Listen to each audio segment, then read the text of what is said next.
Man, this is Diane, man. And you're listening to The Scoop on OurScoop.com. You already know. What's up, everybody? Welcome back to The Scoop, the weekly podcast of OurScoop.com, the authority on Temple athletics. We are on to our 31st episode of our 11th season. I'm your host, John DeCarlo, the editor of OurScoop.com. We've got a full house today. Everybody is back in town, safe and sound and intact. Kyle Gauss, our assistant editor, is here, along with Jacob Marino, Colin Schofield, and Ryan Mack. Got a pretty packed episode ahead for you guys. We're going to do a post-mortem on the Temple men's and women's basketball seasons and talk about what went wrong in Birmingham with both teams. You'll hear my interview with Andrew Hope, a Philadelphia attorney at Buchanan, Ingersoll, and Rooney. We've had him on the pod before, and he was just quoted in a recent Associated Press story about eligibility and player contracts. We talked about the recent Louisville white paper that came out from their president, AD, and their chairman of their board of trustees about what they believe is a, quote, structural crisis in college athletics. So talk to Andrew about all that and more, just some potential solutions. All this stuff is complicated and cumbersome. And we talked to Andrew again to try to bring some context to some of that. Got a lot of spring football talk for you. You'll hear a little bit from Casey Keeler's press conference from Tuesday, along with a clip from Jaxon, Smolik, and Ajani, Sheppard, the two quarterbacks that are clearly competing for the right to start the season opener. Again, they all spoke after Tuesday spring practice. We'll continue to remind you that if you subscribe to OurScoop.com, beyond subscribing to this podcast, you'll get some immediate updates from practice about who's running with the first team and second team units. Again, we'll say it a million times. It is early, but we'll give you as much insight as we can there. And we have answers, as always, to your mailbag questions. The Scoop, once again, is brought to you by Greenspan and Greenspan Injury Lawyers. If you've been injured while on the road or the highway and the crash was someone else's fault, the insurance company is not going to be on your side. You need us, Temple Law grads, who will fight hard to get the compensation that you deserve. We only get paid if we win, so in Pennsylvania or New York, call us today at 215-261-7359. That's 215-261-7359. And you can find them on the web at greenspans-law.com. That's Greenspans with an S-law.com. Back to talking about the website, you can do a 5-day trial membership of OurScoop.com for just $1. And if you decide to upgrade to the annual subscription, it includes a free year of the Athletics. So whether you're talking about NBA coverage, NFL coverage, NHL, MLB, the Athletics got you covered there. So it's a great deal to take advantage of. We have another special coming up as well next week that we'll talk to you about. Well, guys, I hate to sound cynical and depressing, but I don't know if there was anything that happened in Birmingham last week that really surprised us on either front with the Temple men's and women's basketball teams. I will say this, Colin, when we talked to you, when you were kind enough to give us some time at the dinner table down in Birmingham, we talked to you after the women had beaten Tulane and then lost to UTS. Well, that was before they played UTSA, and you thought that was a winnable game, with good reason. But we'll start with the women, talk a little about what went wrong down there, talk about the roster, who's back, what their needs are, and then we'll get into the men's team. And again, we will get into the men's team a little bit more in the mailbag. This has been an up and down team, more down than up. What went wrong in that UTSA loss? Because again, I agree with you, like they were vulnerable, but Temple just seesawed back and forth all season. Why could they not get it done in the second round? It just wasn't enough offense. Like they only scored 51 points. The bench was, I talked about how important the bench was going to be. They only had 5 bench points, all coming from Brianna Mead. And they ultimately ran into a team that evidently got hot at the right time and won the whole conference. But UTSA entered that game with the best scoring defense in the American, and it showed. Temple just could not get enough offensive flow going throughout that game. They couldn't get closer than, it felt like 7 or 8 points. They constantly had the chance to get closer, but it just ultimately couldn't happen for them. And it was just a lack of consistency, lack of offensive production, and that depth really hurt them in the end. Kind of what I talked about was going to be important last week. Just the depth didn't show up again. We've talked about this so many times before. This team looked like it had depth, looked like it had talent, looked like it had the ability to compete to be one of the top teams in the conference. And early on, very early on, they look good. I know that the answer to this question is multifaceted, but Now on March 18th, the season's over. Again, we'll talk a little bit about where things are headed. Beyond just the stats, what went wrong here? Again, clearly lack of offense. Kayla Turner was up, down. Tristan Taylor got hurt, but why did this team fall well short of expectations? Was it a team chemistry issue? What, in your opinions, you guys watched a lot of this team, you covered this team. Why did things not work out this season? I think the answer is pretty simple, and it was just a cohesion or lack thereof because Diane was echoing the same things from the first game of conference play to, the end of season presser in Birmingham.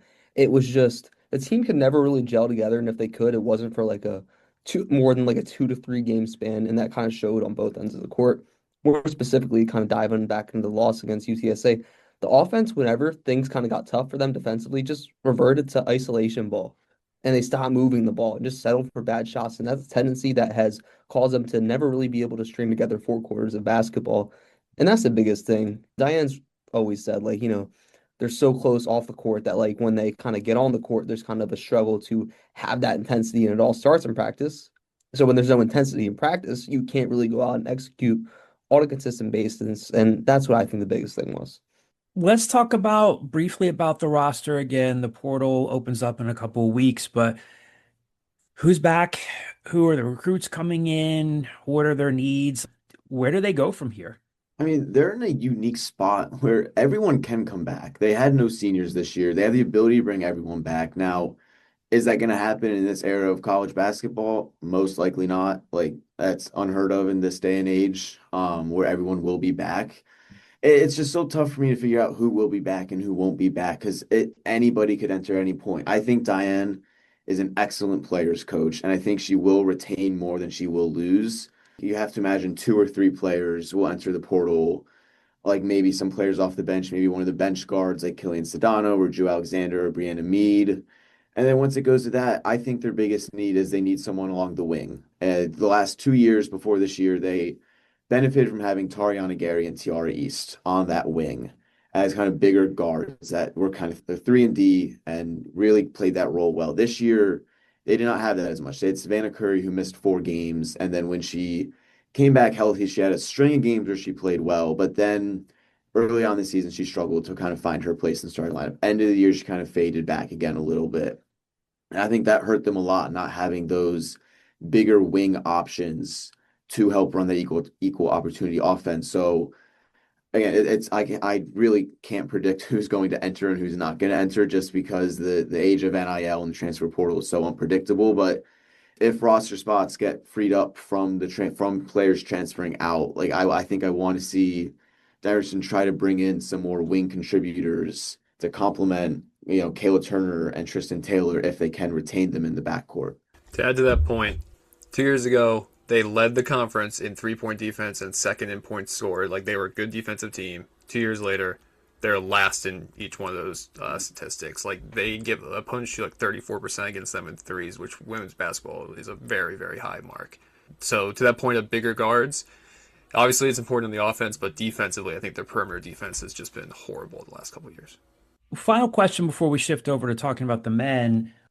I mean, it's easy to talk about the numbers that Kayla Turner put up, but who's a player that you think made a positive step forward, a leap this year? And who's somebody, I guess the short answer is like everybody on the roster could get better, but who's somebody who you think could make a leap and a big difference next year?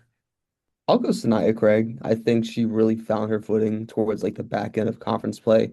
Non-conference late, she was solid, but like didn't really kind of like cement herself offensively, but like in that later half of the regular season, she really started dominating with her back to the basket, and it really gave Temple another complementary option if Kayla was struggling. They could kind of fall back on, Sanaya's post presence, but kind of the issue with that was it was kind of on a game-to-game basis. It was never an in-game adjustment, and that's why you saw so many dry spells as kind of like a side note. But I think she was great also on the boards as well. She was one of 2 players, her and Lisa were the only Temple players that averaged more than 4 rebounds per game. And that was area as a team where they kind of lacked, and also the rim protection aspect of it. So once they get some perimeter defense to kind of like help out the rim protectors, I think Sanaya can be a very impactful player next season. I think for me, I'm gonna go with one of the bench options. I'm gonna go with Killian Sedano if they can retain her if she comes back as a player who I think can get better next year. She showed I was thoroughly impressed with her throughout this year, despite the overall struggles from the bench. I just think back to the first game against George Mason, a team that ended up making the Atlantic 10 championship and winning 22 games. She was in the game in overtime with the starters in the last 5 minutes. And she looked confident. She looked like she was going to be a big piece. Now, ultimately, she couldn't build on it throughout the year, going up and down, but then she had 16 points against Florida Atlantic to end the year as well. I think if Clean Sedano comes back, that's a player they can keep bringing along off the bench where she could come into a role next year coming off the bench that maybe Kayla Turner was in 2 years ago when she won Sixth Player of the Year. Tariana Gary was in 3 years ago when she was coming off the bench. As that kind of bench spark plug that they severely lacked this year because no bench player averaged more than 5.5 points per game. To add on to that, I also think she's kind of displayed some perimeter defense a little bit here and there, which is obviously, again, something that this team desperately needs. We'll talk more, obviously, as the portal opens up. We'll talk more about both teams, the men's team, the women's team, as the roster continues to add, subtract, stay the same, maintain status quo. We'll see. Covering the portal developments is always keeps us busy. So again, stay locked in to owlscoop.com for more portal coverage, off-season coverage of the women's team. We certainly have a lot to talk about both here in this segment and then in the mailbag about Adam Fisher's men's team. By now, I don't want to dwell on the game too much because it's kind of old news, but we know the deal. Back on February 7th, Temple was tied for second place in the conference standings. A little bit more than a month later, their season collapsed. So that ended with a 63-59 loss to FAU last Wednesday in Birmingham. They lost 8 of their last 9 games, regardless of what the reasons were. 16-16 season. They lose in the first round of the conference tournament for the second year in a row. We'll talk briefly about the game here. Again, we can point to a lot of things that went wrong. FAU won this game despite being without their leading scorer, Devin Vanterpool. What we can talk about the last play of the game. We have thoughts on that, but it's the same question about the men. Colin, I'll start with you. You were down there, and Jacob, I want to get your thoughts on this. And Ryan, what went wrong against FAU? And again, the what went wrong question is a larger scope, but just focusing simply on this game, why did they not get it done? So my main thing actually going into the game was honestly, Coach Adam Fisher has always talked about, despite when shots are not falling, that he wants his team to be aggressive. And honestly, for me, I did not feel like I really saw that from game, most notably from Gavin Griffiths. Only one shot in that second half, 2 overall. Then we see it again from Aiden Tobias, and he went 3 for 3 in the first half, but he only had 3 shots. He had a shot around the 19-minute mark in that second half. Didn't have another one again around to that 10-minute mark. Darren Ford, who finished with 16 points, we've always talked about like his main thing is not only just that he can score, but he can also get to the line. He has 6 free throws per game this year. He only had 2 against FAU. And it was honestly just that lack of like aggression at some points from the team at some points in the game. We saw it from Jemai Felt and Papatunde Daradola, but not from the people that you really, really want to see it from. We talked about that core 4. They struggle a lot. Jordan Mason only had 1 assist, and that ends up playing into the end factor of that game. Jacob, I want to ask you about the last play of the game. I know you had some thoughts on this. Now, I asked Adam about that last play, and I asked, they didn't have a part of me doesn't really want to like crush them for not having a timeout at that juncture of the game. And even beyond that, I asked Adam, I said, was that a set or was that like a nonverbal thing where you guys looked at each other? He said, no, that was a set. And he said, like earlier in the season, it worked for us, either got a bucket or went to the line, but it didn't work. Darian Ford drives. Now, I think Adam acknowledged that took Jordan Mason good 4 or 5 seconds too long to get the play going. And Darian Ford drives to the rim. Now, because they didn't have a timeout, they couldn't review the play. The replay looked maybe inconclusive at best, but ball goes off his leg. Game's over from there. He gets stripped. So he never even got the chance to get the ball up on the rim and either get fouled or make it or go to a 3-point play. I know you have some thoughts on this. What did you think of that last sequence that where they just came up short and couldn't even get a shot off? I thought it was just bad offense. I think the biggest thing, as you pointed out, was Jordan took few more seconds to initiate the play than it happened. I was trying to find a replay of it, but we just don't have play-by-play in the American Conference, like possession data. But From what I could, it was just like these two screens they set around like the free throw line at the top of the key, and FAU just completely went around them. And from there, the play was broken, and it devolved into what I like to call the Darian Save Us play, where he just kind of drives in the traffic and hopes to draw a foul or score at the rim. And you see the downside of that. It was kind of like a beautiful, not a beautiful, like a just like a compilation of everything that was kind of wrong with the offense in a sense. Like Jordan Mason, as we saw later in the season, it seems like teams kind of adjusted to him more, took away his playmaking opportunities, and you kind of saw that. So he had to get dished out to Darian, and Jordan Mason's the only real playmaker on the team. So when you have a lot of score first guards, like it kind of just ended in chaos because the offense again just unraveled. I know it's not always the only indicator of ball movement, but 4 assists in a tournament game is wild. And that's actually like a stat that they've been pretty good at, like assist to turnover ratio this year, to all of a sudden in the most important game have 4 assists and 10 turnovers is, just indicative of the season.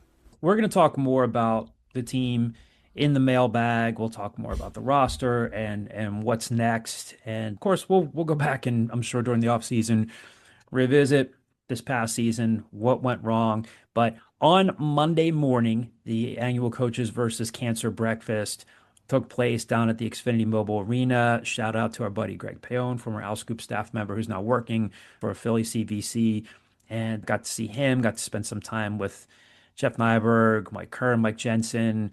Nice event, beautiful mission, of course, as you guys know. But I was the only reporter down there to talk to Adam Fisher. Got about 8-9 minutes with him before the program got started, so we didn't have like 20 minutes or a half hour to talk, but was able to get some time with Adam to talk to him about a little bit about the season, the roster. If you are an owlscoop.com subscriber by now, I've had the opportunity to listen to that entire interview. Again, he talked about what went wrong, a little bit about like how they plan to fill that third assistant coaching vacancy on the bench that was vacated, of course, when Bill Courtney passed away. So a lot to digest in that interview. The one clip that we will play for you here is Adam talking about their rev share budget. And I asked him if he knew what it was going to be heading into this critical juncture now where they have to build out the roster. And here's what he had to say about that. Building out a roster takes money. That is what goes into it. And do you have a sense of where you guys are on the rest of the league? And this is something the fans always want more insight into and want to know about.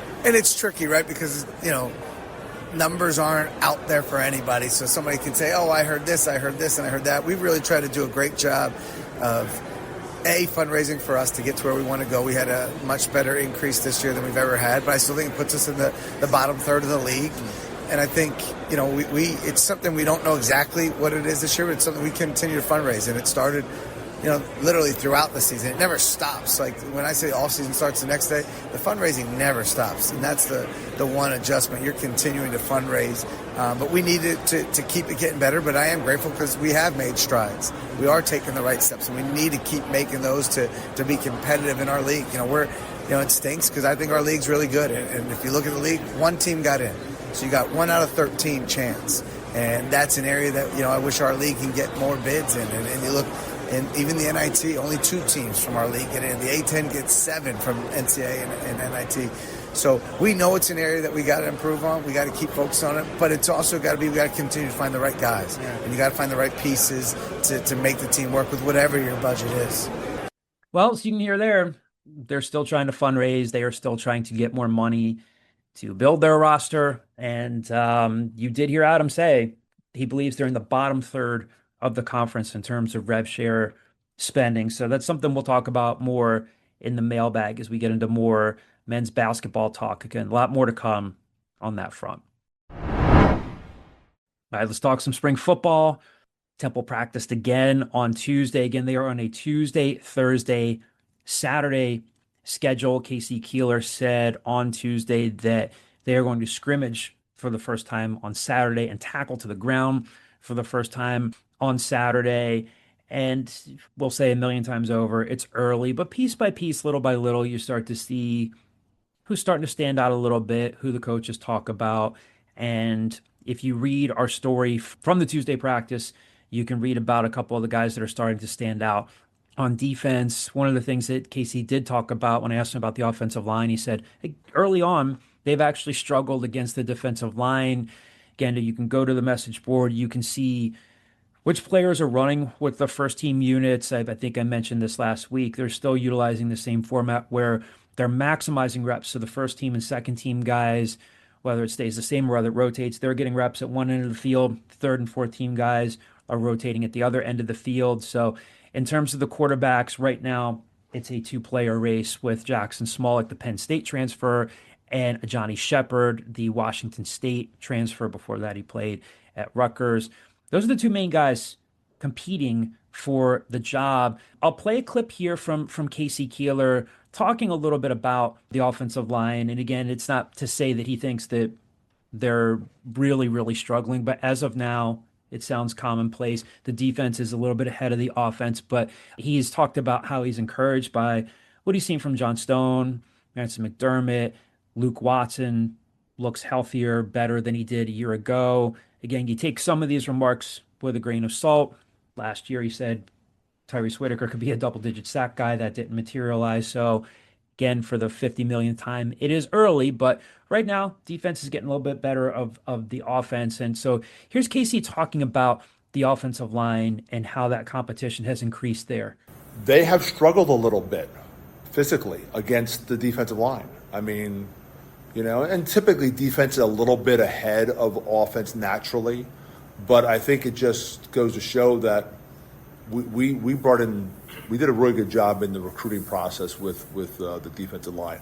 I think the expectations of the offensive line are really high because you're bringing back 4 starters. You feel really good that you had a couple guys that were, Luke's much further along than he was, last year. Kevin is, healthy now. And then you brought in 3 transfers that, are all guys who can compete. So I think the expectations for the offensive line is they're going to take a big step. And so it's been really fun watching the battle out there because the defensive line that we brought in has shown that they're going to make each other better now. And that's what you see out there. So as I mentioned, we talked to both of the quarterbacks, Jaxon Smolik, the Penn State transfer, Ajani Sheppard, the Washington State transfer. So we talked to, if you've listened to this podcast, if you've read Al Scoop, I think we were the first media outlet to talk to Jaxon Smolik once he announced his decision to transfer from Penn State to Temple. You will get the full audio of that interview at the website at alscoop.com. Same goes for Ajani Sheppard. One of the things I asked Jaxon Smolik about was, what's been the biggest adjustment? What's similar? What's different about this offense? We know he likes it. We know his ability to click with Tyler Walker. Looking at some of the things he did when he was at Montana State, that was a difference maker for him in deciding on Temple. But again, you can get the full audio at alscoop.com. But here's a piece of what Jaxon Smolik said from Tuesday, specifically about this offense that he's working in now. With this offense, how much of it is like similar to things you've done in high school or Penn State? How much of it is like totally different? I'd say a lot of it's really similar. High school I ran a lot of things like this, and same with college. It's just getting to know the terminology and the different ways, they do a motion or they call a certain formation something that we call different, but it's the same thing, and getting all the, the little tiny details down, because those are the hard things. Like when you're in a program long enough, the tiny details are pretty easy. They come to you pretty well, but then when you get to, a new place, you got to relearn those tiny details, like, a certain O-line combo block and what's it called if it's different, because you need to know that terminology in order to talk better with your offense. As for Ajani Sheppard, really interesting story. Again, played at Iona Prep in New York. He said it himself on Tuesday. New York sometimes gets knocked for, high school football. New York isn't a hotbed for it. It's more of a basketball area. So Ajani Sheppard was originally committed to Old Dominion, flipped to Rutgers, then transferred to Washington State. You guys might know this by now. Casey Keeler's talked about this. I believe Clayton Barnes talked about it. One of the signing day press conferences. They wanted him last year and didn't get him. It came down to Washington State and Temple. He chose Washington State. I don't know how much this has been written about or reported, but he talked about this more on Tuesday, had a clavicle injury, non-throwing shoulder. That knocked him out for about 2 or 3 weeks in preseason camp. But those 2 or 3 weeks in preseason camp when you're out makes a huge difference. Fell down the depth chart, never really recovered from that. Now he's at Temple, feels like a full circle moment. So one of the things that Ajani talked about, I asked him on Tuesday, how far do you feel like you've come as a quarterback? And he was pretty honest, pretty down to earth. Credited Kirk Ciarrocca, their offensive coordinator. Years ago, Kirk Ciarrocca was a Temple grad assistant. And you'll hear him say here, it was kind of funny. He was like, when I first got to Rutgers, it wasn't good. And he said, Coach Ciarrocca really helped me develop as a quarterback, as a passer. And so here's part of that interview. And then we will talk a little bit more about the football team and the mailbag as well on the other side. Where do you feel like you are as a quarterback now from the time that you got to Rutgers to now, just getting reps at a couple of different places? Where do you feel like you've developed and where are you still looking to improve? Like in terms of? Just on the field, like throwing, footwork, all that stuff. When I first got to Rutgers, it wasn't that good.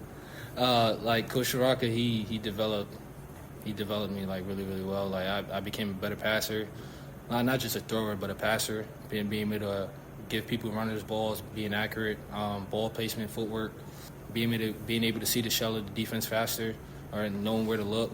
There's just little things like that really helped me from the jump to high school to college.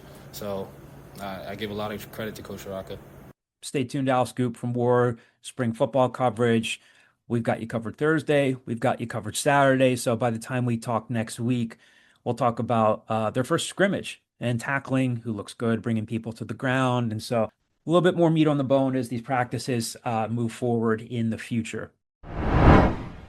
As I said at the outset of the show, I had the chance to catch up with Andrew Hope, Buchanan, Ingersoll, and Rooney. He's an attorney there and has talked a lot more and leaned in a lot more on some of the rev share and NIL issues, how we got here. Again, I think we've had Andrew on a couple of times before, and we talked recently, we were catching up about that Louisville white paper. And again, I think what stands out to people is some of the bigger athletic departments are losing money. Penn State, Louisville, a program that is, yes, in a city, but they are not in a pro sports town. And the numbers are kind of staggering. And so, again, with Andrew, I wanted to try to bring some context to this. If there is going to be congressional reform, what might that look like? If there is a salary cap, what might that look like? What does this mean for a program like Temple, a Group of 5 program as opposed to a Power 4 program? So we got into a little bit of everything there. So hopefully you guys will enjoy this interview. And then on the other side, we will get into the mailbag. We're really excited to have a former guest on the Scoop back with us just to bring some more clarity and context to, as much as I hate to say, the ever-changing world of college athletics. It sounds like such a cliche, but it really truly is. So Andrew Hope, a Philadelphia attorney at Buchanan, Ingersoll, and Rooney, has joined us on the Scoop before to just make sense of everything that's going on with not just name, image, and likeness, but revenue share, college budgets, the state of college athletics. And, one of the things that Andrew and I have talked about is that on LinkedIn, he posted the recent University of Louisville white paper that some of you might have seen. It's been, making the rounds on social media, I think, and what they believe is a structural crisis in college athletics. And I think that caught people's attention even more because they're one of the departments that's supposed to be doing well. But as we've seen, as colleges and university athletic departments are having to pay players now, that has become an expense. And there's just so much that goes into this. And Andrew has studied this stuff, was recently quoted in an Associated Press story. So I am thrilled to have him on the Scoop here to get more into this. And again, our goal is Andrew's a lawyer here and he has a view of this that we don't always have. And so we wanted to get experts on the podcast here. So how are you, buddy? Thanks for jumping on the podcast again. Appreciate your time. Doing well. Excited to be here for, I think, my third visit to Al Scoop. And yeah, I am, you introduced me as a lawyer, but I'm a fan first and a lawyer second. And so I'll try to do my best to kind of meld the two and provide a gloss on some fairly complex and potentially confusing issues. Exactly. And, I think you having the viewpoint of a fan helps because, again, I think one of the struggles you and I have talked about is fans, media consumers alike, we only have so much time in our day. And it's like we're always battling in this industry. Like, what does this mean to me? Explain this to me like I'm a 3-year-old. And that's part of what I want to do here. But even just going back to get us started, one of the good things you've done, and you've done a great job of in the past and being here on the Scoop, is the last time you were on the pod, you talked to us about how we really first got here, going back to that 2009 Ed O'Bannon antitrust lawsuit and how the NCAA essentially saw fit to kind of just legislate things down the line. And that led to, the cost of attendance money that came into play on top of scholarships, eventually got us to NIL. One of the things that kind of stood up to me in the AP story that you were just quoted by Eric Olson, he wrote, no one could foresee the life-changing money available to top athletes in 2026 through revenue sharing and NIL deals. Did you see it coming? Because again, I am certainly not an expert on this, but as someone who covers this but hasn't studied it, doesn't have the law degree that you have, none of this really surprises me. Again, I think some of the numbers are mind-boggling, and the eligibility things. Is this kind of what you expected without some of the things we're going to get into, like governance, a clear plan forward, and so many things being litigated? Does any of this stuff surprise you? Do the numbers surprise you, or is this kind of what you expected once things opened up? So I think it's important to place that particular quote in the appropriate context. Yeah. And a bit of background here. In June 2021, the Supreme Court issued a unanimous decision in the Alston v. NCAA case. Now, the House case, which just settled last summer, had been filed at that point, but NIL, name, image, and likeness, was not at issue in Alston. That case dealt with non-cash education-related benefits. Those are the cost. The Alston money is the cost of attendance stuff, right?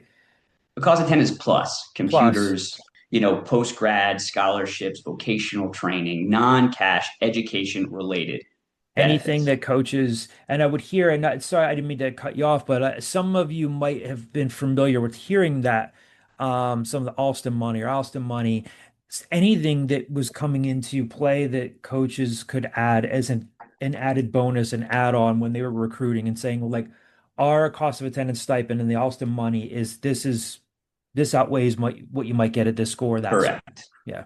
So that said, plaintiffs' attorneys had been very intentional in the way that they had been incrementally advancing these antitrust claims, because they all proceed under antitrust law. And that's starting with the O'Bannon case that you mentioned back in 2009. In Alston, Justice Kavanaugh issued a separate concurrence explicitly stating the NCAA is not above the law, and underscoring that it had a serious antitrust problem. So everyone could kind of see where this was headed, particularly given that the issue was already being litigated at the trial court level in-house at that time.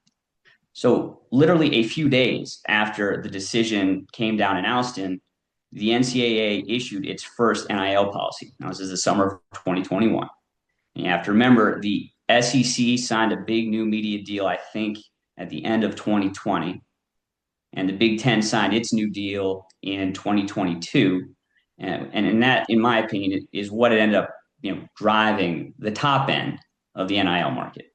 All of this is a long way of saying that I don't think at the time many people would have predicted the sort of money that would eventually become available. And for a while, it really was sort of the Wild West in that there was an NIL policy, but very little happening in terms of enforcement. And add to that, nobody knew for sure exactly how much these athletes were getting paid. So after the House settlement, you have more overt NIL opportunities. And you also have the creation of the College Sports Commission, which is the clearinghouse that requires disclosure of all third-party NIL deals. Now that the size of these deals is being openly reported and publicized, it seems shocking to some folks who may not have been tracking these developments over the past 5 years or so. And then, of course, there's the Louisville white paper that I mentioned. So this comes from their AD, their president, and the chairman of their board of trustees. So you really have like the three most important people in Louisville's leadership. And, on LinkedIn, and I thought this was, simple but effective. You referred to it as some very frank and insightful analysis on the state of college sports, sustainability of the current model, post-House, and a possible path forward. So in the first paragraph of their paper, they noted that Ohio State's athletic department lost $37.7 million in the 2024 fiscal year. Penn State is carrying $534 million in athletics-related debt. Rutgers has close to $517 million in total athletics losses since they joined the Big Ten in 2014. I think a lot of people in this region are familiar with that because that was such a big deal at the time for Rutgers to get into the Big Ten and like this solves all their problems. Again, I'm not looking at every single line item of their budget, but I think again, these are some numbers that are going to stand out. And Louisville, a program that they said generates $1.28 billion annually in economic impact for the city and the Commonwealth, is running a $12.5 million deficit with reserves drawn down from 34 million down to 3.4 million. And then they talked about where we go from here, how we can even begin to try to get all this under control. They suggested three areas for a path forward: congressional action, governance, the spending cap, and enforcement. So, back on March 6th, Donald Trump had about 50 people in the East Room to talk about this. Charlie Baker, the NCAA's president, was there. Tim Pernetti, the commissioner of the American Athletic Conference, was there too.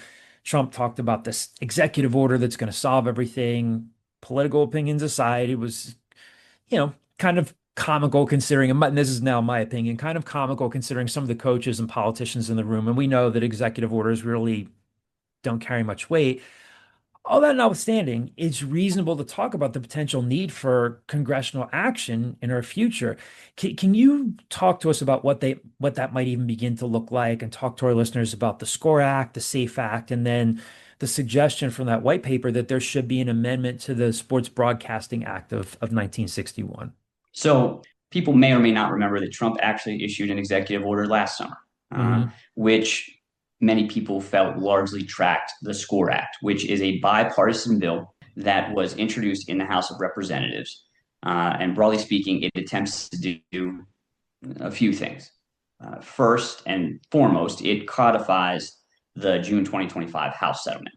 It also precludes the passage of conflicting state laws, of which there are many. Happy to get into that later if it's of interest.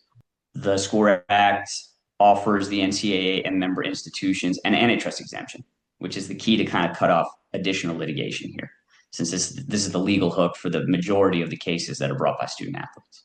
It precludes the classification of athletes as employees as well, and that is an issue that is being litigated right now.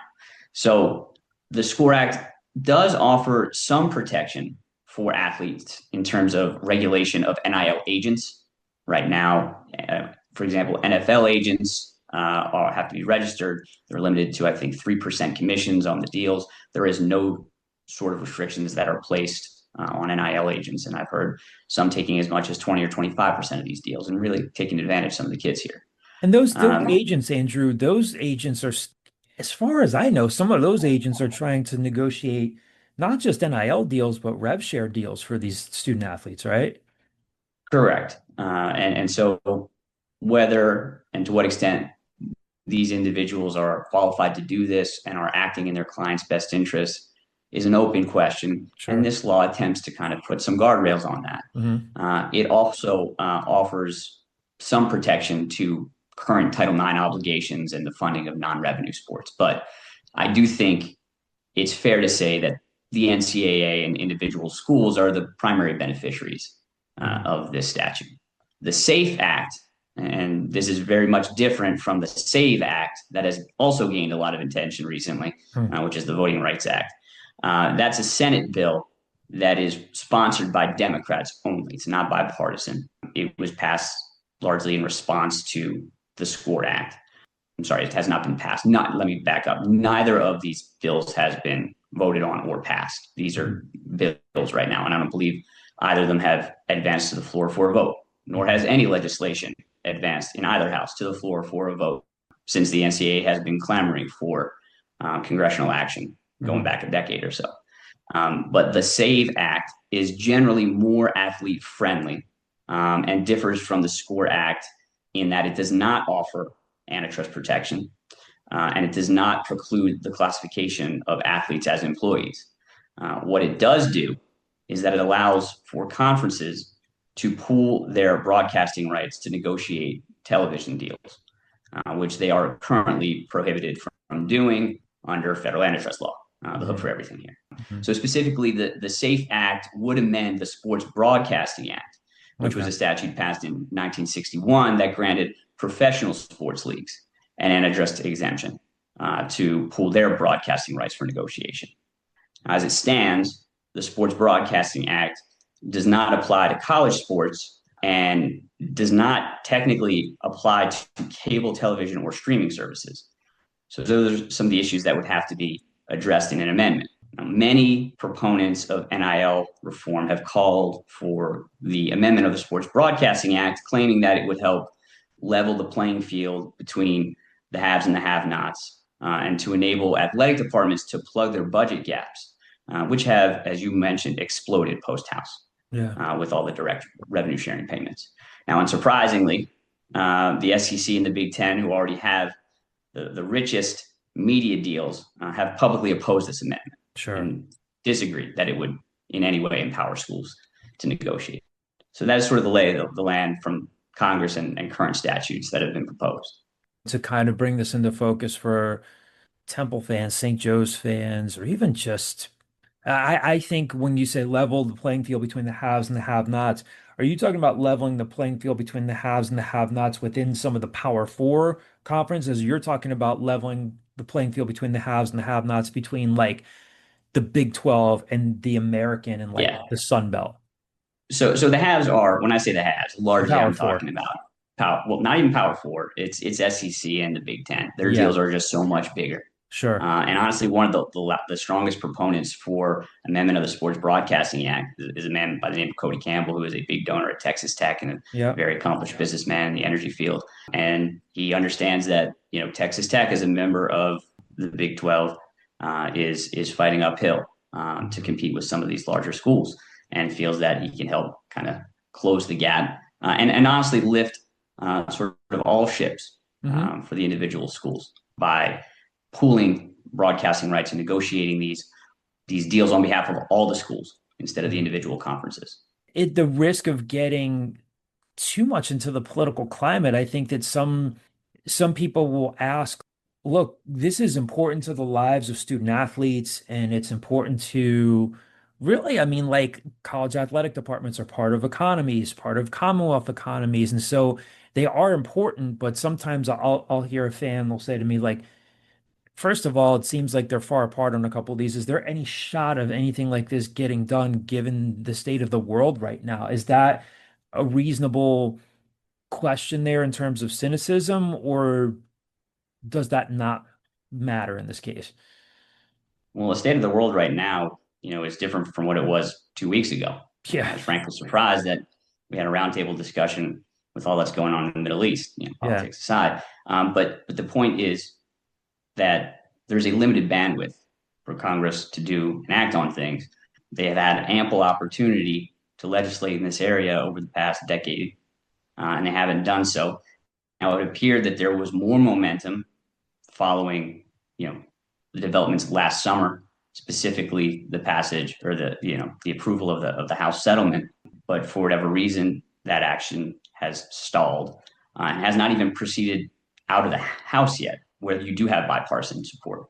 From a legislative perspective, it would still have to go to the Senate, where it would need 60 votes because of the filibuster rule. And we're just not close yet. So there's some horse trading to be done. There's some negotiating to be done before there's any real chance of congressional action here. So regarding one of the other things they talk about is the spending cap and enforcement. They suggest in that white paper that the NFL salary cap is the model. Do you agree with that? Is that a place to start? I think the NFL hard salary cap is a fine model. This is as opposed to the soft cap, which is what the NBA uses. And that's just more complicated and tougher to navigate within the context of college sports. But regardless, the practical issues I see, setting aside the obvious legal hurdles here, the practical issues relate to enforcement of payments outside direct revenue sharing from schools and potential restrictions on player movement. So using the NFL as an example, players are free to negotiate endorsement deals with companies that don't count toward this team salary cap. Right. They also have a collective bargaining agreement that regulates their contracts and the terms of free agency. That sort of scheme is much more difficult to enforce under the NCAA regime, particularly given that these are students first who ought to be able to, I believe, transfer between institutions as students, and who are not classified as employees that could be subject to non-compete or other restrictive covenants in the way that a traditional employee would be. So those are the primary challenges as I see it. Then in the AP story that you were quoted in, Mitt Winter, a sports attorney, was again a voice in that story. He predicted that football, men's and women's basketball players in the Power Four conferences eventually are going to be considered employees. Again, I know things are fluid, but do you think that's where things are headed? And if so, where would that leave a Group of Five program like Temple? So again, bit of background here. Johnson v. NCAA was an action that was brought in the Eastern District of Pennsylvania, which is the district here in Philadelphia, in 2019, asserting that athletes should be classified as employees under the Fair Labor Standards Act. So that case went up to the Second Circuit on appeal, which held that athletes were not precluded from making this argument. And the Second Circuit remanded to the district court with instructions to apply a series of factors in making this determination. So that decision came down, I believe, in the summer of 2024, and plaintiffs amended their complaint in the Eastern District of Pennsylvania. And there's been some additional briefing following that amendment, but the case is still pending as of the end of last year without much progress. And my understanding is that there is some sort of settlement negotiation underway. I can't predict the outcome of any pending litigation, but I do think you'll continue to see this argument continually refined and reasserted, particularly on behalf of revenue sports athletes. So whether or not, employees, whether or not athletes in non-revenue sports, volleyball, swimming, rowing, are employees is, I feel like, a closer question. And the named plaintiff in the Johnson case is a former Villanova football player. Yeah.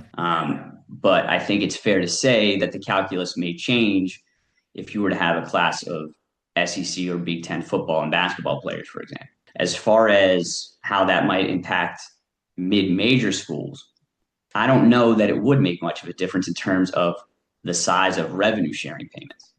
And I want to preface this by saying that, I'm not an employment lawyer. I don't specialize in labor and employment matters. But an employee classification could provide more certainty, at least in some respects. So employees can be fired for poor performance. They can sign enforceable non-compete agreements. But they would also be potentially subject to wage and hour laws, and could negotiate other terms of their employment, practice time, travel accommodations, that sort of thing, which could end up costing schools more.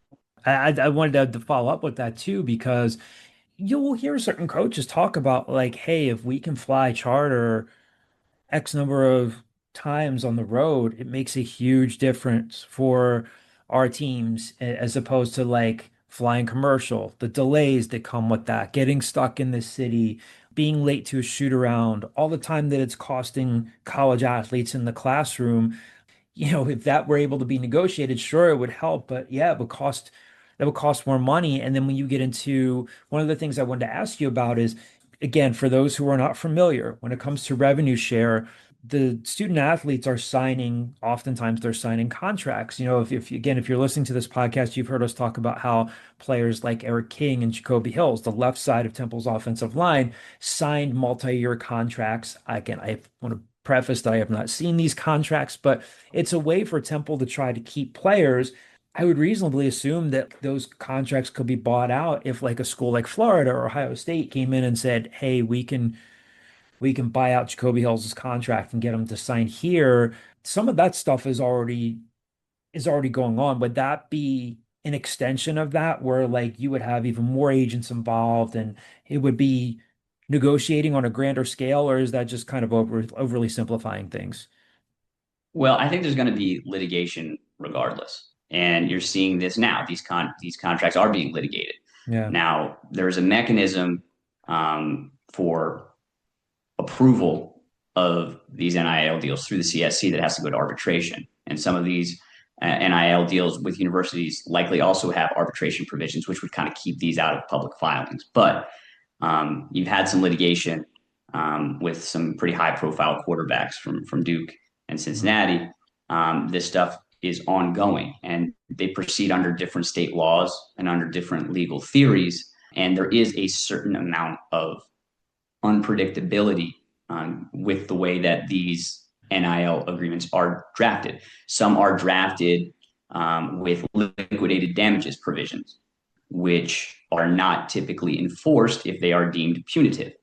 And that liquidated damages means essentially you as an athlete, if you try to transfer or you do transfer, you have to repay not only all the money that we paid you, but you also owe us all the money that we promised you and haven't paid you yet.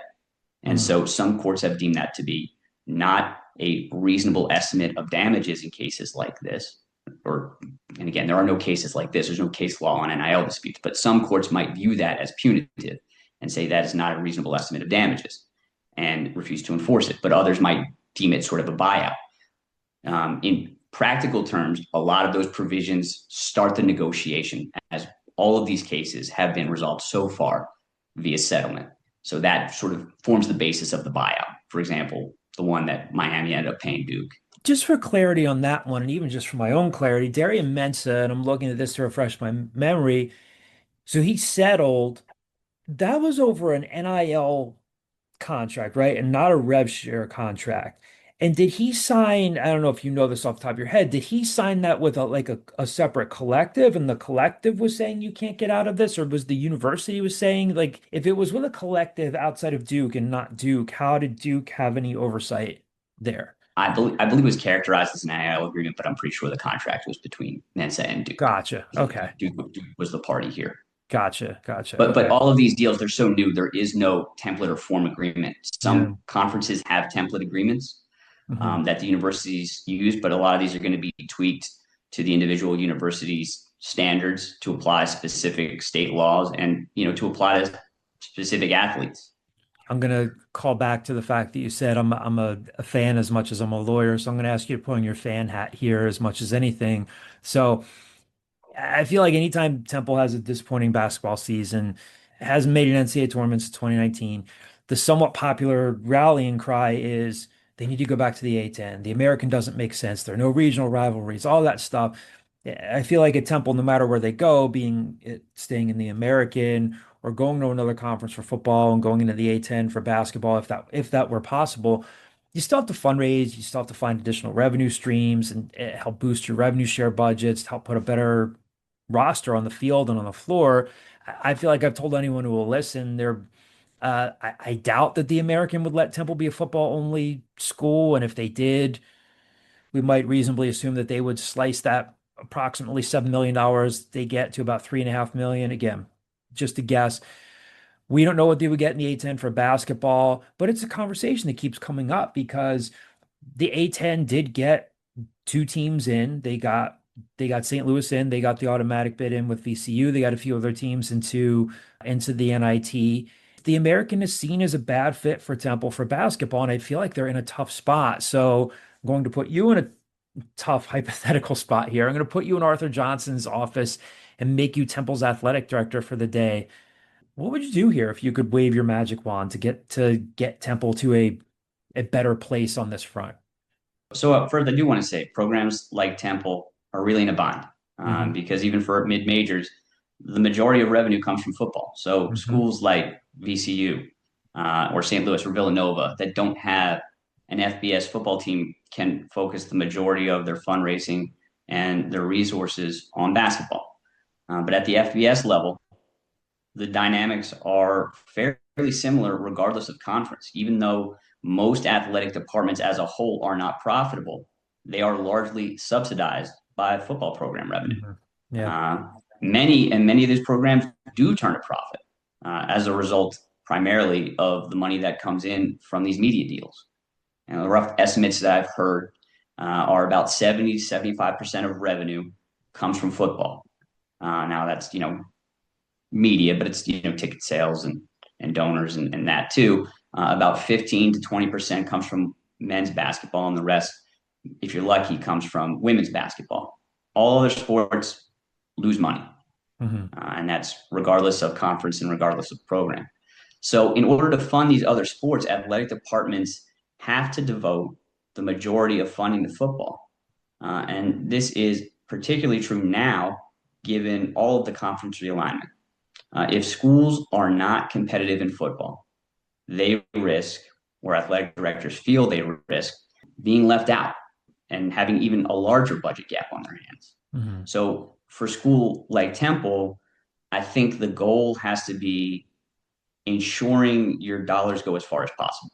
That means allocating costs efficiently, and at the same time looking to grow the pie, expanding, digital platforms, creating premium fan experiences, mining whatever opportunities you can find for alumni and sponsorship engagement. And I know Temple does this, and I know multimedia rights partners are designed to do just that. At the same time, I think mid-major schools have to be a little more selective in targeting recruits who are, flying below the radar, and in terms of talent, and in drafting rev share agreements that potentially make them less inclined to bolt for more money somewhere else if they happen to have a good year. These schools have to be more creative in assembling their NIL packages, I think. This current generation of athletes has grown up on social media, and they tend to show more interest in what you would consider, I guess, more collaborative marketing and in maintaining a sense of ownership over their personal brand. And I know certain schools are pursuing that as an angle, and I'm sure Temple is too. But this is the first season post-house, and I think everyone is experiencing growing pains. So it's not a popular message, I'm sure, but I have to preach patience here. I feel like give schools the opportunity to kind of digest the realities of this new world and to adjust accordingly before you start, streaming for the exits.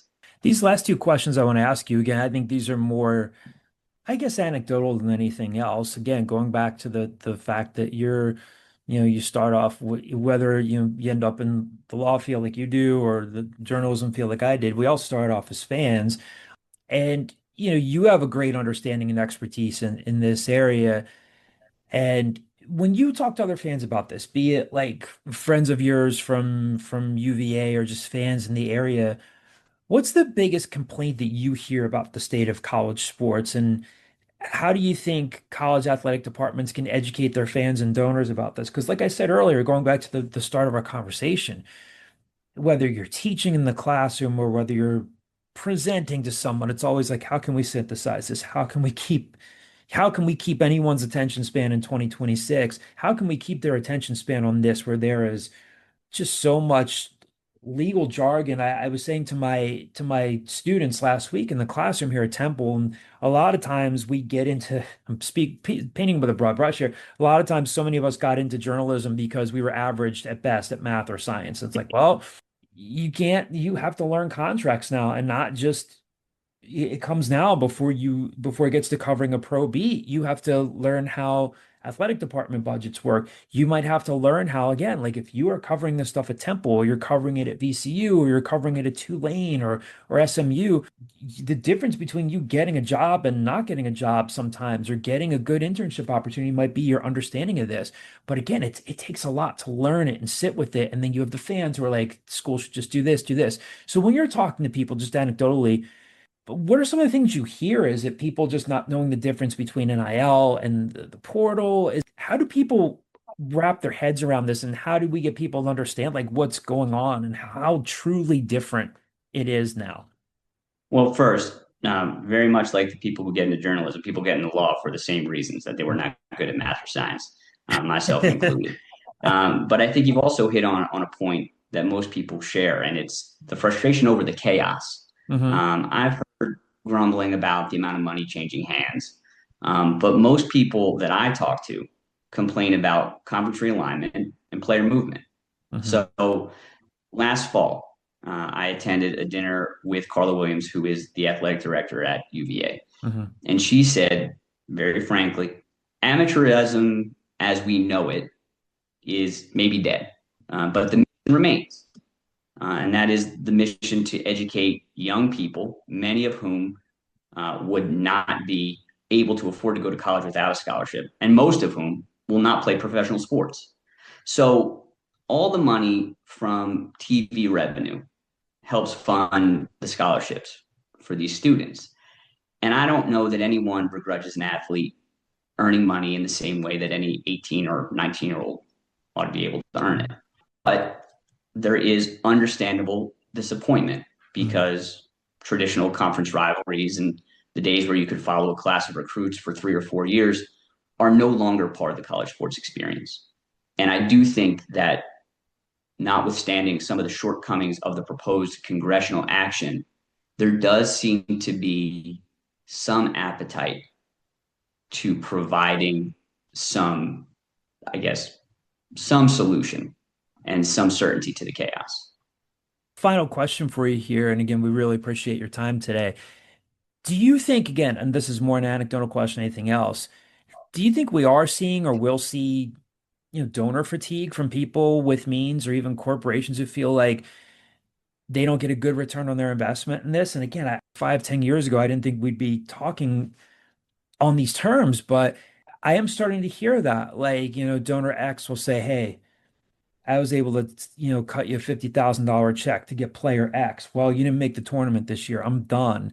To go to your athletic director's point, like amateurism is kind of, I think, again, I wasn't there, but like, I think that's a fairly succinct and eloquent way of putting it. In a perfect world, we could say that amateurism is dead, but the mission remains. And I agree with her. But I think one of the things that is coming with that or will come is donor fatigue. Like these people who are like, it's the next step of season ticket holders. Like, not only am I canceling my season ticket holder policy, I'm not donating to your collective, or I'm not helping you reach your rep share goals this year if I don't like the product on the floor. Do you think we're already seeing like fatigue in that area?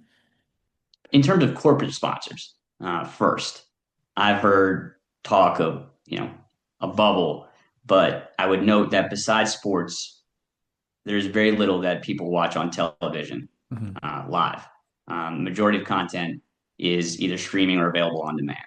So as a practical matter, where else are these ad dollars going to flow? Yeah. For individual donors, it's a little different. Although there too, people with means who are interested in college sports tend to be pretty competitive. So if I had to guess, I think that they'll probably keep writing checks as long as they feel like it gives their school a better chance to win. So, people tend to vote with their feet. And I know, look at Penn State, for example. A lot of folks were refusing to donate to that program. And all of a sudden, there was a coaching change and people stepped up. Yeah. I think you're going to see more of that than people throwing up their hands entirely and saying, I'm done with college sports. Andrew, where can people, I know you're a lawyer by day and by night and extra hours of the weekend and whatever your work takes you, but obviously it's really cool to see you becoming like an expert voice in this. Do you have any other appearances, any writing coming up where people can follow your work? Because again, I think this is really helpful where, people, again, that like what you're talking about here helps bring context to the fan understanding of things. My firm, Buchanan Ingersoll and Rooney, has an established higher education practice, and they have been very kind in allowing me to kind of pursue this particular angle. So we publish articles about once a month on our website that are freely available. I post pretty regularly on LinkedIn. I do not have a Twitter, Instagram presence, much to the relief of my wife and daughter.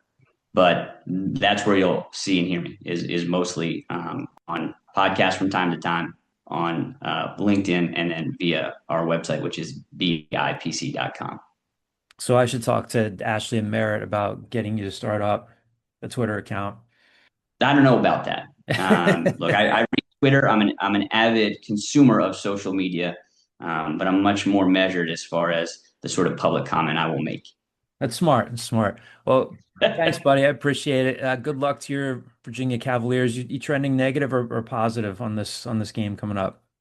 Well, look, we're in Philly this year. I have to think that that's a good omen. It has been 7 years. Are you going? I since can't believe Are you going?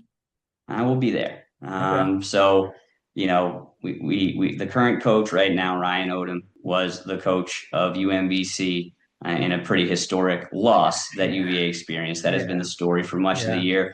I'd very much like to see him avoid a similar embarrassment in the first round at least. But it's been a fun year, and the program is headed in the right direction. So I'm excited to get out there this weekend and hopefully see a couple games down at the center. Well, thanks, bud. I appreciate it. Again, Andrew Hope.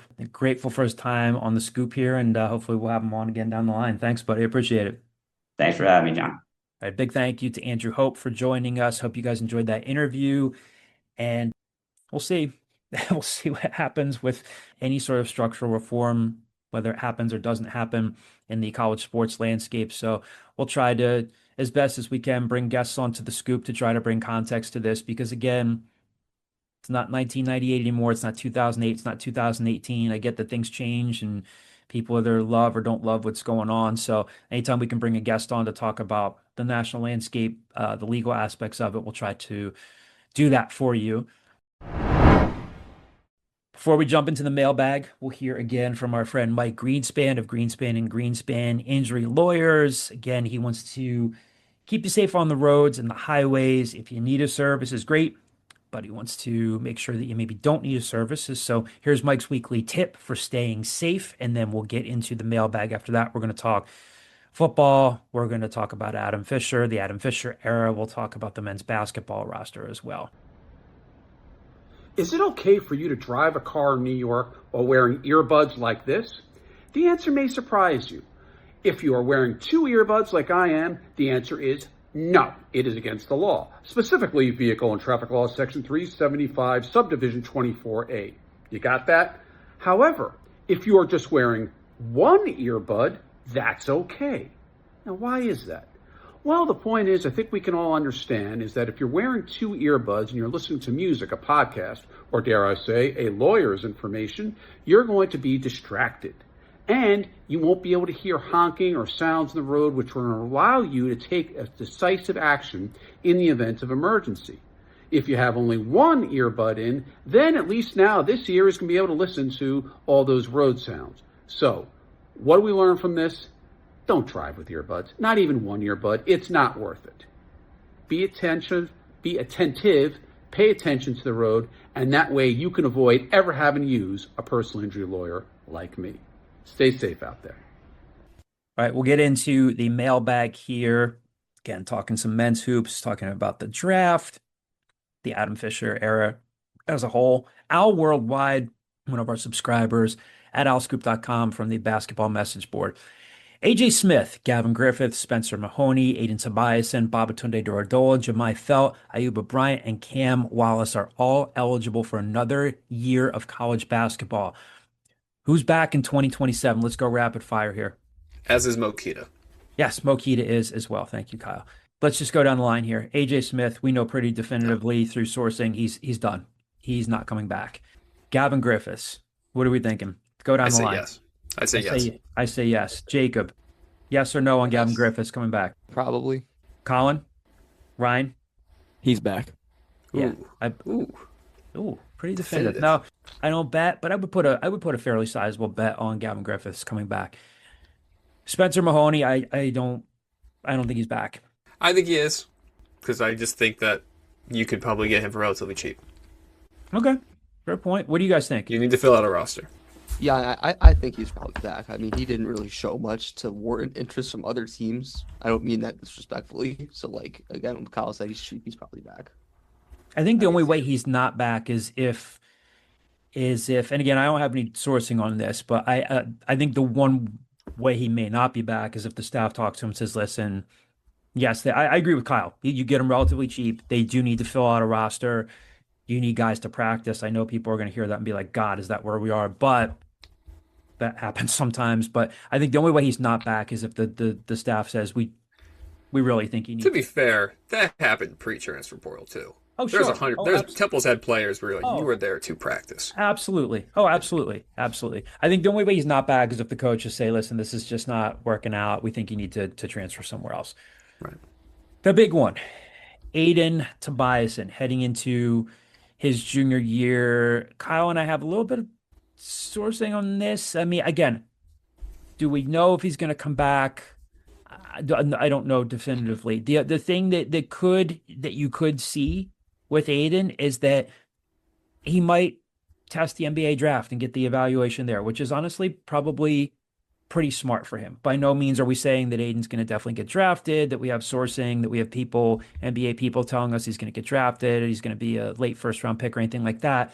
But if you see Aiden Tobias and enter his name in the draft to get the evaluation, I wouldn't be shocked. Beyond that, what are we thinking? In Kyle? that scenario, you will see one of my least favorite things in covering college basketball, which is every schmuck that paid for verified Twitter being like, this guy's not an NBA prospect. Why is he entering the draft process? It does not hurt them whatsoever to go through the process, to get the evaluation, and then ultimately make a decision after that. But you will see a bunch of knee-jerk reactions on Twitter, and it annoys me every year. You saw it with Ramon Moore. Why is this guy coming back? You saw it with Cleveland Wyatt when he did it. You saw it with Lloyd Allen do it. All these people be like, he should come back for his senior year.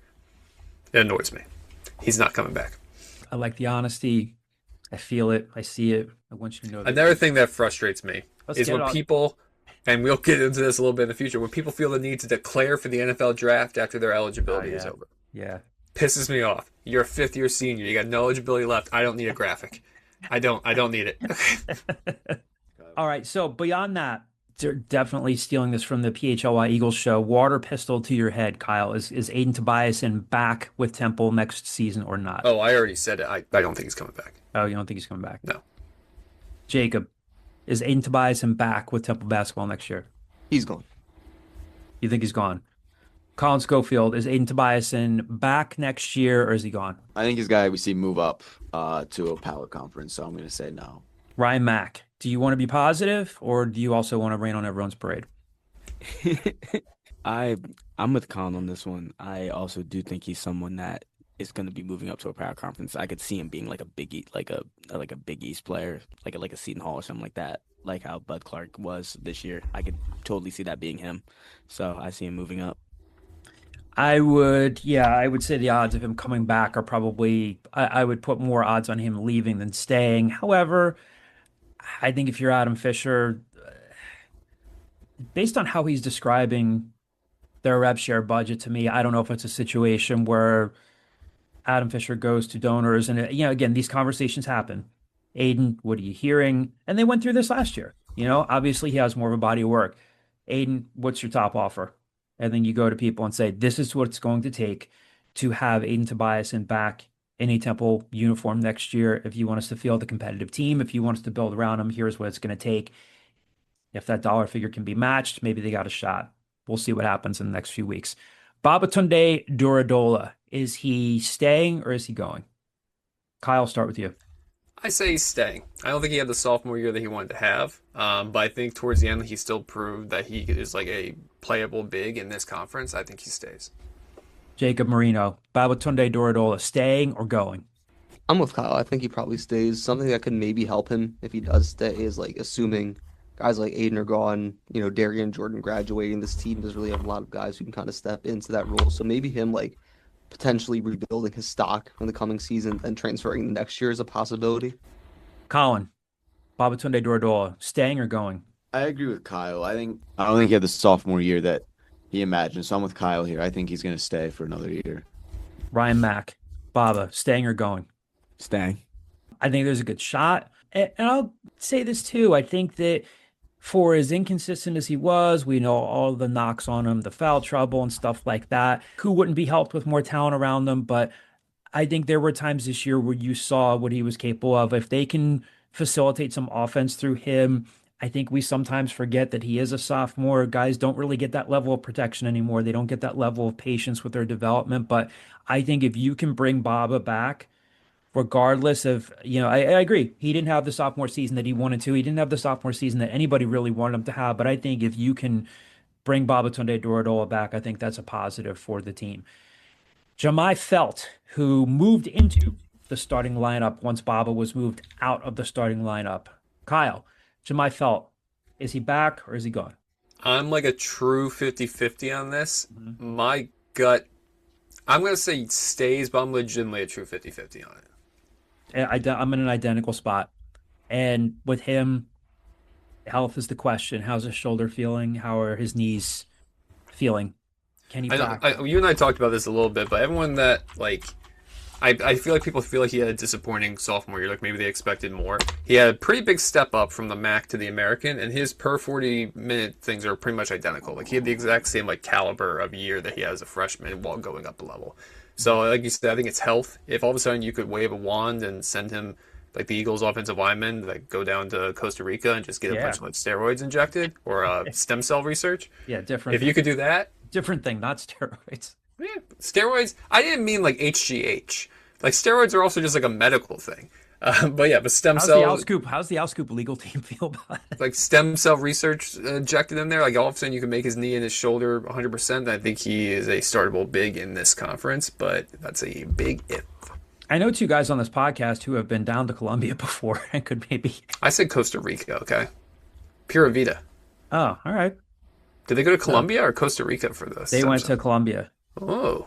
Yeah. What is the correct? I know I could ask Val this. What is the correct way to? Is it Medellin or? It's Medellin, right? Medellin. You know, the double L is definitely the Y, but I feel like take my word on that, though. Don't locals also pronounce it differently? Yeah, I would ask Val on that one. I'm not gonna so lie. we have Valeria Uribe, who is on our Temple News staff, is from there. I need to ask her about the correct pronunciation, but. So yeah, all kidding aside, we'll see how Jemai Felt is feeling. I mean, he never materialized into the shot blocking machine that they were hoping he would be after what he showed at Bowling Green. Their better shot blocker was Gavin Griffiths. We know how inconsistent he was, but he wasn't the reason why they lost the game last week. I thought if you put up that stat line before the game and said, this is what you're getting out of Jemai, would you take that? Yes, you would take that. It was a low bar to clear, but I'm with Kyle. I think I'm truly 50-50 on that one. Ayuba Bryant, staying or going? Staying, because where is he going to go? Yep. Like he hasn't played much. He needs to develop. I don't think anyone looked at his freshman year and was like, yeah, let's get him to Kentucky. Jacob, staying or going? Ayuba Bryant. Yeah, I think he's staying too. Yeah, staying. Ryan? Also staying, especially because of his relationship with Coach Huger. I do think if barring any unforeseen coaching changes that if anything happens there, I think that relationship will make it stay because of how close they are. I'll say there's always the chance international players just get homesick and decide to go home. Sure. That happens. That's happened at Temple multiple times. It's always a possibility. Or just hey, if I'm going to be the 9th guy on an American Athletic Conference team, I might as well go be the 9th guy on a professional team in Belgium. So there's always the opportunity. And in fairness to him, again, there's no at the right price. This is something we're saying in 2026. At the right price, why would you not? If you're Temple, why would you not bring him back? He was an international true freshman. Let's rewind the clock. You probably wanted to redshirt him. Yeah, absolutely. So what's changed? Because you were forced to play him more than you wanted to. I think Temple would take him back. Yeah, I'll just say that. Yeah. Do we take out the old Rod Carey line here? Players are allowed to get better. Guys are allowed to get better. He's got some shit to him. Yeah.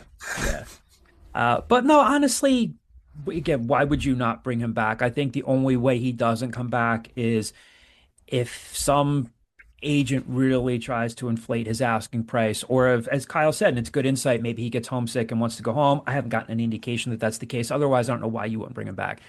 Cam Wallace, freshman, rising sophomore now out of the Westtown School. Kyle, is he staying or going? This is one of those situations where I wish it was 2011 again, because if it was pre-NIL, pre-transfer transfer portal, and he just had the type of freshman year he had where he played as a freshman, didn't do much, but played, you'd be like, okay, let's see what step he takes as a sophomore. Now I think people are so quick to write people off after one bad freshman year, ignoring the fact that he was playing high school football or high school basketball 8 months beforehand. So I will say he's back. Obviously, a very important sophomore year for Cam Wallace coming up. Ditto. Jacob, Cam Wallace, do you think he's back? Again, reminder here, these are sort of sourced, mostly educated guessing. We will keep you updated on this, but to answer the question, Jacob Marino, Cam Wallace, staying or going? What do you think? I think he's going to stay and just kind of build off of Kyle's that. I think it's going to be a really big second year for him.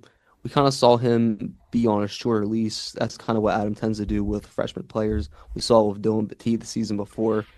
And I think just with how depleted their backcourt's going to be, he'll definitely have a role, whether that's one of the main guards off the bench or even being thrust in the starting lineup. If that is the case, Temple might be in trouble a little bit, but regardless, he's going to have a role next year. Colin Schofield, do you think Cam Wallace stays or goes? Stays. Ryan Mack, do you think Cam Wallace stays or goes? I think he stays. All good points there. Obviously, the next step for Cam is, I think he has a better looking shot than Spencer Mahoney, but if he was able to hit a couple of shots, great. He has to improve on defense. He has to improve on getting to the rim, but so do a lot of college freshmen. So I want to be as fair as I can there. So again, I know we're going to get this question, and that's fine. It's what we're here for. We're probably going to get this question more than once in the coming weeks as things start to materialize. Next question here in the mailbag from the screen named Matt Deebs. Any buzz on Kajaya Holloway for the draft? He's asking because Temple is hosting its pro day tomorrow. Anyone other than Cam Stewart have momentum? I mean, short answer here, I think the only way that Kajaya Holloway generates any buzz is if he goes out and runs a lights out 40 tomorrow. Then you couple that with, then the narrative could be like, you know what? He's 6'5", 220. He's got the size. He still has good football left ahead of him. He started off as a quarterback. Then you like his profile. Other than that, again, we've seen guys run well at pro days, and that compensates for like a lack of a combine, a combine invite. But I like the question there because I think he's your one chance at maybe someone making a discernible jump at pro day. And I hear you, and it would have to be something like that because, to be quite frank, like wide receivers with Kajaya Holloway's production are a dime a dozen in college football. Mm-hmm. Like he was good for Temple, especially at like a 6-game stretch where he was very good for Temple. But like you can look at almost any program in the like any considerable conference, and there's going to be guys like Kajaya Holloway. Yep. Which is, in fairness, a new thing for Temple fans because there was a stretch where there were some bad wide receivers. But like think about how good like Dante Wright was really good at Temple. He didn't get a sniff. Nope. In the NFL. Yeah, but the answer to the second part, is there anybody else that like could jump? I don't know how much people put into like special teams at pro days, but like isn't Isaiah Hayes the type of guy that gets in? I think Jay Ducker ends up at like the tryout like camp invite level. Beyond that, like does Diego Barajas just get into tryout just because he has the body for it? I think the number one draft prospect is far and away Cameron Stewart. Yep. Again, got to stay healthy, but I think we're a year away from pro day being a little bit more exciting in terms of draftable guys. For Peter Clark, God willing, stays healthy. He's a guy that's probably going to get drafted, but I think we're a year away from anybody building legit momentum. But yeah, we'll see. Here's the question again. This is going to be a constant topic. Mailbag question here from the screen name SHU Source. And this is really what's on everyone's mind. What is your read on the Adam Fisher era? We probably all agree it's been disappointing, but what is the reason?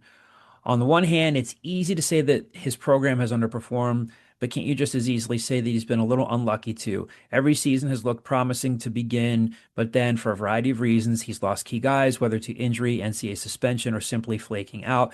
Transfers are another thing altogether, as schools in the American Conference, especially ones with such a poor fundraising apparatus, are always going to deal with this. To me, he's done a pretty good job preparing for each season, but then things always fall apart at some point. Why? Kyle, go to you first on this. How would you approach answering that question?